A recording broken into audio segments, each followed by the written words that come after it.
Today, we're going to talk about how to block the effects of sugar and other carbs and other things as well. If the person's on the ketogenic diet and they somehow come off the ketogenic diet and they eat something that they shouldn't be eating, and how do they neutralize the effects of that? That's what we're going to talk about. All right, so let's start with number one, sugar. Your friend has just eaten some sugar. What should they do to counteract the effects of the sugar?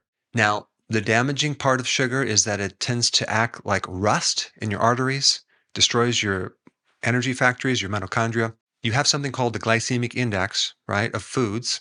So you eat a certain food, and the higher the sugar, the higher the spike, and it creates damage. And so each carbohydrate has an index from high to low. And you also have something else called the glycemic load. And that's looking at the carbohydrate in food, but it's also taking into consideration fiber, because fiber tends to buffer and inhibit this sugar spike. And so out of all the carbohydrates, fiber, which is a carbohydrate, has no effect on insulin. So other carbohydrates will raise insulin, but not fiber. So it's neutral. And so the more something has fiber in it, the less the sugar effects. Like carrots, for example, are loaded with fiber. And so it's really hard to spike the blood sugar if you're consuming a carrot. Unless you juice the carrot and just drink the juice, right? Carrot juice, which I used to do a long time ago. So what you need to understand if your friend consumes some sugar is to recommend that they start consuming some fiber right away. And if there's fiber in a salad, that would be the best thing, because that will buffer or slow the effect of this spike. The other thing to know about sugar is that sugar, especially refined sugar, depletes you of potassium, B1, zinc, and magnesium. And so if you were to take some electrolytes and B vitamins and trace minerals, that will counteract the deficiencies that you just created from that sugar. So that's just a way of kind of minimizing the side effects from that.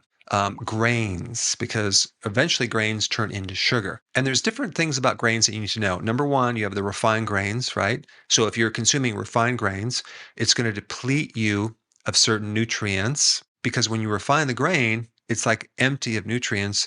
So when you consume that, your body starts to metabolize it, and then it needs to pull from its reserves certain nutrients to burn it up. And so this is why the more refined grains or even sugar that you consume, the more of certain nutrients that you need, because refined foods does not come with these nutrients. So you have to tap into your own reserves to be able to process them or digest them. So refined grains have their own issues, but then you have the whole grains.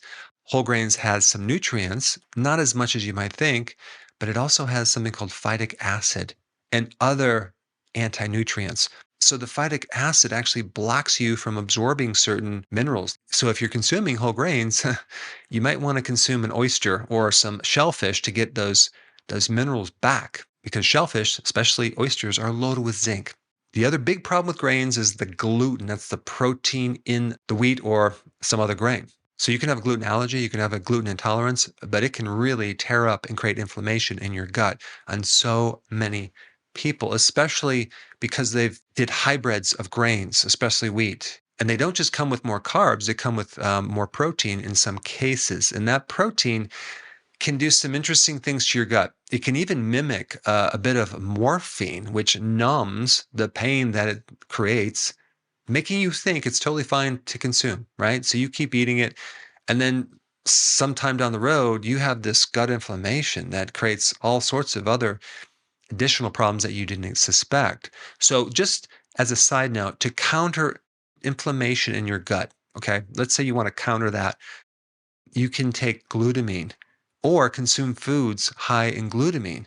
What would that be? Meat. And this is why when someone goes on a meat diet or a carnivore diet and gets all this glutamine from that, they tend to heal their guts, as long as they're not consuming at the same time the sugar and the grains and the starches, things like that. So this video is all about neutralizing the effects of some of these carbs and other things as well. The other thing refined grains depletes is vitamin E. And there's a big correlation between a vitamin E deficiency and angina, because the heart needs that vitamin E. In fact, if you're low in vitamin E, your muscles, including your heart muscle, will work harder and you might have more weakness within the muscle. So when you think of eating refined grains or your friend eating refined grains, think of deficiencies in the B complex, especially B1 and other B vitamins, as well as vitamin E. So you want to put those back to neutralize the effects. You can even consume some nutritional yeast to kind of get your natural Bs. Just make sure that they're not enriched with synthetic B vitamins. Also, I want to mention if you're consuming grain foods like breads, pasta, things like that in Europe, people have less bloating because they ferment the grains longer, which actually tends to break down more carbs because the microbes eat the carbs. And also, it can actually break down a lot of the gluten as well. And all that enrichment of iron and synthetic vitamins will tend to make your gut feel very heavy. The other thing about grains is a lot of times they'll use Roundup Ready or called glyphosate, which is a herbicide to kind of dry out these grains. So now you're consuming this grain that has these chemicals in it, which is not good. So make sure you have an organic grain if you're going to do grains. As another side note, I want to mention the chemistry of glucose is very similar to the chemistry of vitamin C. So if you're eating sugar, right, don't expect any vitamin C absorption because it's competitive. And this is why when people take like those vitamin C gummies, I mean, they're just loaded with sugar. You're not getting any vitamin C. So just realize that glucose blocks vitamin C. So one thing you need to do, or tell your friend when they consume this carb or sugar, to have more vitamin C foods. The food that has the most vitamin C is the sauerkraut, but then you also have bell peppers, lemons, or really any of the leafy greens has a good amount of vitamin C. And I also want to mention berries. Any of the berries are a good source of vitamin C. When you start consuming fruit, okay, people always ask me about fruit. Is fruit bad? Well, yeah, it's high in sugar, and our bodies were designed to consume moderate amounts of fruit that wasn't genetically made sweeter. But nowadays, they are produced with more carbs and sugar contents. But also, fruit is seasonal, right? But we have it all year round. But is there a big difference between fruit and high fructose corn syrup? Yes, there's a huge difference. The fruit has the fiber, okay? High fructose corn syrup is like drinking this pure fructose or an glucose, and it creates a completely different effect than if you were to even like get your fructose from the juice from a fruit because you have the antioxidants. You see, if someone's a diabetic, right, and they have high levels of sugar in the blood, and if you're a diabetic, you should know this. You have all these side effects, these complications from diabetes. You can greatly neutralize a lot of those side effects by just consuming antioxidants from vegetables and also things like benfotiamine is a really good one, or alpha-lipoic acid. I mean, a lot of diabetics get like peripheral neuropathy of their feet, where their feet are numb or painful. If they just took some benfotiamine or alpha-lipoic acid, they would at least not feel that pain anymore because it decreases the complications of diabetes. Diabetes affects 4 areas: your brain and nervous system, your vascular, your arteries, and the eyes and the kidneys. So, of course, changing your diet is the ultimate solution. But also, just to counteract or neutralize some of these other effects, you can just start eating these high antioxidant foods. And you can also exercise. You may have high blood glucose, not necessarily from eating carbs, but it can come from stress. It can come from not sleeping. It can come from various reasons. Let's say you're on the ketogenic diet and you haven't transitioned and your body's still producing sugar because it has really bad insulin resistance. You can counteract a lot of that just by exercising every single day because that burns off the sugar and it actually strengthens the mitochondria. It actually makes new mitochondria. And then there's another thing you can do, like a lot of people are on metformin, being a diabetic.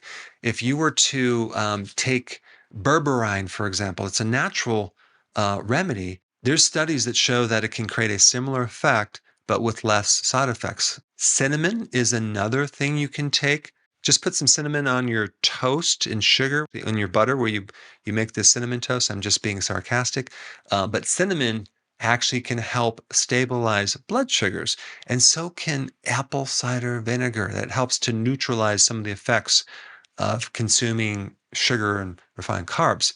One from acidifying the stomach, another from just helping your blood sugars. So you'll find that if you have some apple cider vinegar in the morning when you wake up, if you did have some carbs, your sugars will be a little bit better from the apple cider vinegar. And the other point I want to bring about that, because since we're on the topic of your blood sugars, is that if you consume lean protein, as in whey protein powder, you can actually spike insulin. That's the thing that helps to control blood glucose. Now, there's something called the insulin index, and that is looking at all the non-carbohydrate things that can increase insulin that go beyond just like sugar and things like that. So the thing that really spikes the insulin is the whey protein because there's absolutely no fat in there. So this leads us to the next point. Fat has one of the least effects on insulin. Like fiber and fat, they don't trigger insulin too much. So fat is a way to buffer the insulin response. So if you have the choice between egg whites and the whole egg, always have the whole egg.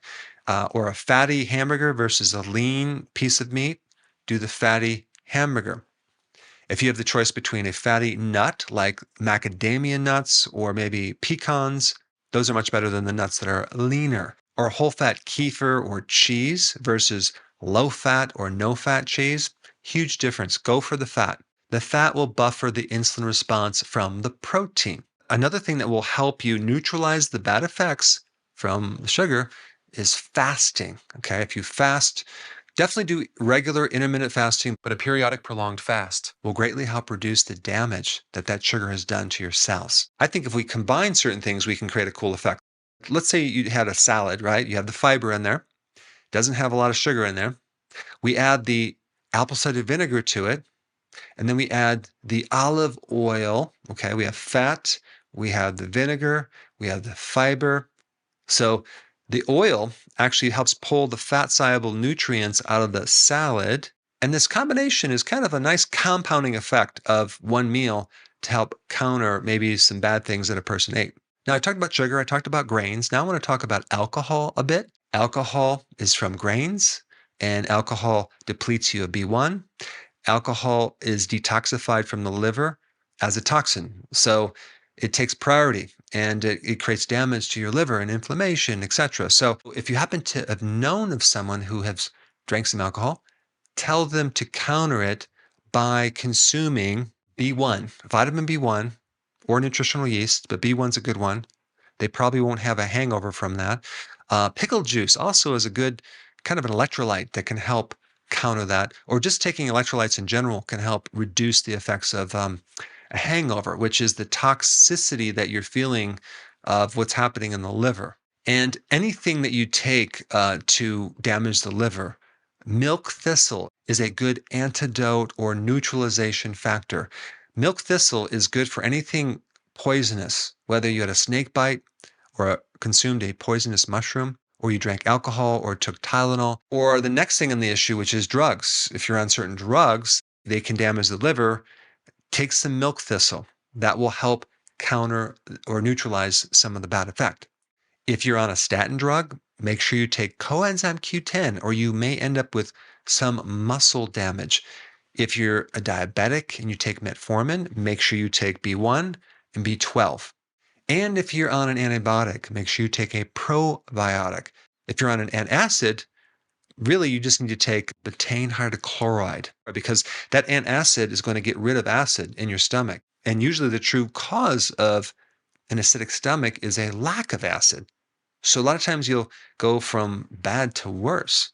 So if you start to add more acid in there, it will actually help neutralize some of the side effects that it's creating, which is a lack of stomach acid. Number 4 is if you, let's say you consumed a lot of salt or like sodium, and you started retaining sodium and you wanted to neutralize some of the effects. Let's say it affected your blood pressure.